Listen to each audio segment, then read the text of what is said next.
तो आज हम लोग बात करने वाले हैं एल्कीन के बारे में। तो एल्कीन को स्टार्ट करते हैं। एल्कीन का जो जनरल फॉर्मूला होता है वो होता है आपका CnH2n। CnH2n इसका जनरल फॉर्मूला होता है। अगर आप इस तरीके से इसमें n की वैल्यू आप यहाँ 2 से स्टार्ट करेंगे, n यहाँ पे 1 नहीं हो सकता है, डॉट डॉट डॉट आप कहीं तक भी इसको ले जा सकते हैं। यह एल्कीन का जनरल फॉर्मूला हो गया है। तो इनको बेसिकली हम ओलिफिन भी कहते हैं। ओलिफिन इसलिए कहते हैं कि ये ऑयल फॉर्मेशन का काम करते हैं। हायर जो एल्कीन होते हैं अगर वो क्लोरीन के साथ रिएक्ट करते हैं तो वो ऑयल फॉर्मेशन करते हैं, तो इसीलिए इन्हें हम ओलिफिन भी कहते हैं। जैसे एल्कीन को हम पैराफिन कहते हैं। इसी तरीके से जो ये इनका पहला मेंबर है वो है C2H4 एथीन। ये बहुत ही ज़्यादा इंपॉर्टेंट मेंबर है और इसके बारे में हम पढ़ेंगे। अगर एल्कीन में के बारे में बात किया जाए तो यहाँ पे कार्बन और कार्बन के बीच में डबल बॉन्ड होता है और डबल बॉन्ड कुछ इस तरीके से बना हुआ होता है कि एक आपके पास सिंगल बॉन्ड होता है और एक आपके पास सिग्मा बॉन्ड होता है और एक आपके पास पाई बॉन्ड होता है। ये जो सिग्मा बॉन्ड होता है, एक सिग्मा बॉन्ड बनता है और एक पाई बॉन्ड बनता है। अब क्योंकि सिग्मा बॉन्ड जो होता है वो स्ट्रॉन्गर बॉन्ड होता है और आपका जो पाई बॉन्ड होता है वो सिग्मा के कंपैरिजन में वीक बॉन्ड होता है। तो इसीलिए कि एल्कीन की जो भी रिएक्शन चलती है उनमें पाई बॉन्ड इन्वॉल्व होता है। तो पाई बॉन्ड की किस तरीके की रिएक्शन होती है, क्योंकि पाई बॉन्ड है तो पाई बॉन्ड से आपका एडिशन रिएक्शन चलती है। किस टाइप की रिएक्शन चलती है? आपकी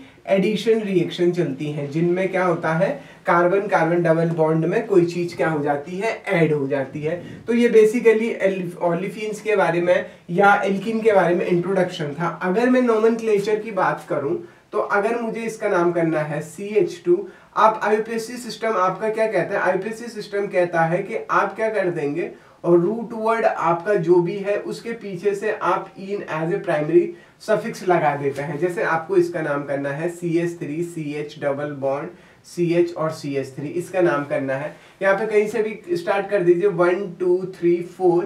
तो अगर आप देखेंगे तो इसका नाम रूट वर्ड हो गया है, आपके पास ब्यूट रूट वर्ड हो गया है और इसको आप ब्यूट-2-ईन भी कह सकते हैं, ब्यूट-2-ईन कहते हैं, या फिर आपको इसको 2-ब्यूटीन भी कह सकते हैं। तो इस तरीके से और रूट वर्ड के साथ आपने क्या किया, ईन लगाए, या फिर इसको ऐसे भी कह लीजिए 2-ब्यूटीन भी कह लीजिए। रूट वर्ड के साथ आपने क्या लगाया, ईन एज ए सफिक्स लगाया। कभी कभी आपके पास ऐसे भी हो जाता है CH3 CH CH3 and CH double bond CH2 हो गया है। इस तरीके की सिचुएशन अगर आपके पास है तो आप क्या करेंगे, carbon number 1 carbon number 1 2 3 carbon number 4। तो कार्बन कितने हैं आपके पास? सबसे पहले आप रूट वर्ड के पास आएंगे। रूट वर्ड क्या है, ब्यूट, और 1 पे क्या है, ईन है, डबल बॉन्ड है। 1 और 2 के बीच में डबल बॉन्ड है। जो लोवेस्ट नंबर है उस लोवेस्ट नंबर को आप इंडिकेट करेंगे। तो ये हो गया है ब्यूट-1 ईन हो गया है, लेकिन यहाँ पे क्या है, 3 पे मिथाइल भी लगा हुआ है। तो बेसिकली हुआ क्या है, प्रीफिक्स पहले आया है, फिर रूट वर्ड आया है और फिर प्राइमरी सफिक्स एज ए ईन आया है। तो इसमें नोमेनक्लेचर में कोई दिक्कत किसी को किसी तरीके की होनी नहीं चाहिए। मुझे लगता है कि आप नोमेनक्लेचर को जानते हैं। तो इसका नाम हो गया है 3 मिथाइल ब्यूट-1 ईन, इसी तरीके से ब्यूट-2-ईन। तो ये हो गया है यहाँ पे इंट्रोडक्शन और नोमेनक्लेचर आप कर देंगे। इंपॉर्टेंट चीज जो है यहाँ पे आइसोमेरिज्म डिस्कस करना है। एल्कीन में आइसोमेरिज्म डिस्कस करना होता है। तो पहले तरीके की जो आइसोमेरिज्म हो गई एल्कीन में वो हो गई है आपकी पोजीशन आइसोमेरिज्म। कौन सी आइसोमेरिज्म?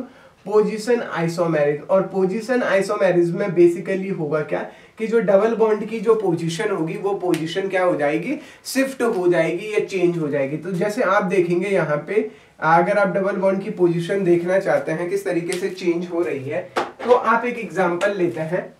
एग्जाम्पल हो गया है आपके पास C4H8 हो गया है, ये ब्यूटीन है। अब इसमें देखिए किस तरीके से हो गया है। पहला हो गया है आपके पास CH3 CH2 CH double bond CH2, ये हो गया। इसका नाम हो गया है ब्यूट-1 ईन हो गया है, ब्यूट-1 ईन हो गया है। या फिर दूसरे तरीके से आप इसको लिख सकते हैं CH3 CH double bond CH और CH3। तो 1 2 3 4 इसका नाम क्या है, ब्यूट टू-इन हो गया है। अगर आप केमिकली फॉर्मूला देखेंगे, दोनों का मॉलिक्यूलर फॉर्मूला देखेंगे, मॉलिक्यूलर फॉर्मूला सेम होगी, लेकिन डबल बॉन्ड की पोजीशन पहले यहाँ पे 1 और 2 के बीच में था, 1 और 2 के बीच में डबल बॉन्ड था।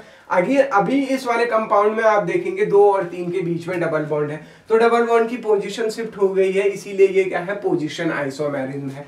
जैसे या आप इसको क्या लीजिए, हेक्स 3-इन हो गया या हेक्स 2-इन हो गया है, ये दोनों भी क्या है, as a position isomer change काम करेंगे।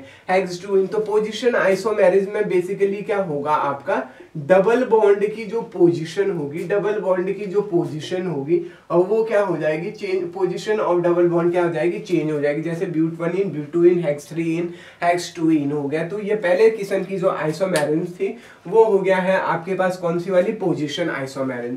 अगर आप दूसरे किस्म की आइसोमेरिज्म पे आते हैं, तो दूसरे किस्म की आइसोमेरिज्म है आपके पास चेन आइसोमेरिज्म। कौन सी आइसोमेरिज्म है, 3 तरीके की आइसोमेरिज्म हम इसमें पढ़ेंगे। एक पोजीशन हमने पढ़ दिया, अब दूसरा पढ़ना है हमने चेन आइसोमेरिज्म। क्या पढ़ना है जी, चेन आइसोमेरिज्म। फिर से एग्जांपल ले रहा हूँ, C4H8 ब्यूटीन का एग्जांपल ले रहा हूँ, तो किस तरीके से शिफ्ट होगा देखते हैं। तो ब्यूटीन पहला हो गया है आपके पास CH3 CH2 CH double bond CH2, इसका नाम क्या है, ब्यूट 1-इन हो गया है। अगर आप देखेंगे अभी एक ये हो गया है, और दूसरा मैं ऐसे कर सकता हूँ CH3 CH और CH3 और डबल बॉन्ड CH2, इस तरीके से। कार्बन अभी भी चार ही है, लेकिन अब इसका नाम कुछ अलग हो जाएगा। अगर आप यहाँ पे देखेंगे नंबर ऑफ कार्बन कितने, 1 2 3 4 हाइड्रोजन, 3 और 2 5 और 6 8, इसमें भी number of carbon number of hydrogen same है। लेकिन अगर आप देखेंगे तो यहाँ पे आपके पास अलग चेन है और यहाँ पे अलग चेन है, तो दोनों के एक दूसरे की क्या है, ये चेन आइसोमेरिज्म। अगर आप कॉमन सिस्टम में अगर आप नोमेनक्लेचर करेंगे, इसका अलग नाम है, इसका नाम अलग नाम है, इसकी अलग केमिकल और फिजिकल प्रॉपर्टी है, इसकी अलग केमिकल और फिजिकल प्रॉपर्टी, तो ये चेन आइसोमर हो गया है। लेकिन एल्कीन में जो सबसे इंपॉर्टेंट किस्म की आइसोमेरिज्म हम पढ़ते हैं और मेनली जिसपे हमको डिस्कस करना है, वो हो गया है आपका जियोमेट्रिकल आइसोमेरिज्म। क्या कहा, जियोमेट्रिकल आइसोमेरिज्म। जियोमेट्रिकल आइसोमेरिज्म की जब भी मैं बात करूंगा, तो जियोमेट्रिकल आइसोमेरिज्म में 2 तरीके के आइसोमेरिज्म हम डिस्कस करते हैं। तो जब आपके पास क्या हो जाए, आपके पास 2 किस्म की आइसोमेरिज्म हो गया है, ये डिस्कस करते हैं कार्बन डबल बॉन्ड कार्बन, और इस तरीके से अगर आप देखेंगे A B, अगर दोनों डबल बॉन्ड के side, carbon carbon double bond के साथ अगर दोनों जो सेम ग्रुप हैं अगर एक साइड में होते हैं, तो उसको हम सिस कहते हैं। देखिए यहाँ पे A एक साइड में है, B एक साइड में, तो ये सिस हो गया। और दूसरा अगर मैं देखूंगा, कार्बन डबल बॉन्ड कार्बन हो गया। अब और अगर जो दोनों सेम ग्रुप है वो एक दूसरे के अपोजिट एंड में है, A के अपोजिट एंड में है, तो इस वाली पोजीशन को हम क्या कहते हैं, ट्रांस कहते हैं। क्या कहते हैं, ट्रांस कहते हैं। तो सिस और ट्रांस आइसोमेरिज्म हम पढ़ने वाले हैं यहाँ पे। अगर दोनों ग्रुप अगर सेम साइड में रहे तो उसको हम सिस फॉर्म कहते हैं, और अगर दोनों ग्रुप डिफरेंट साइड में रहे तो उसको हम क्या कहते हैं, ट्रांसफॉर्म कहते हैं। सिस फॉर्म और ट्रांसफॉर्म। अब सिस फॉर्म और ट्रांसफॉर्म को कैसे डिफरेंशिएट करेंगे आप, अभी हम एक और चीज पे बात करेंगे।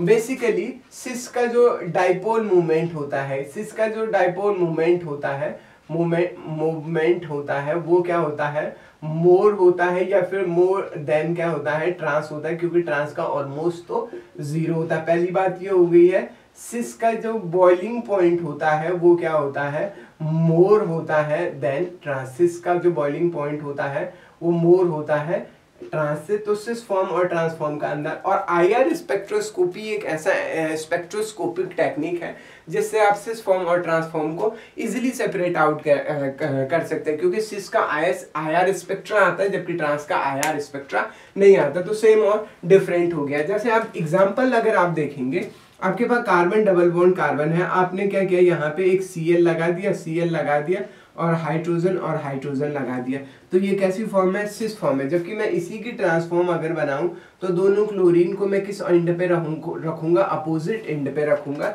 तो इस वाली फॉर्म को मैं क्या कहता हूं, this is this form, this is your trans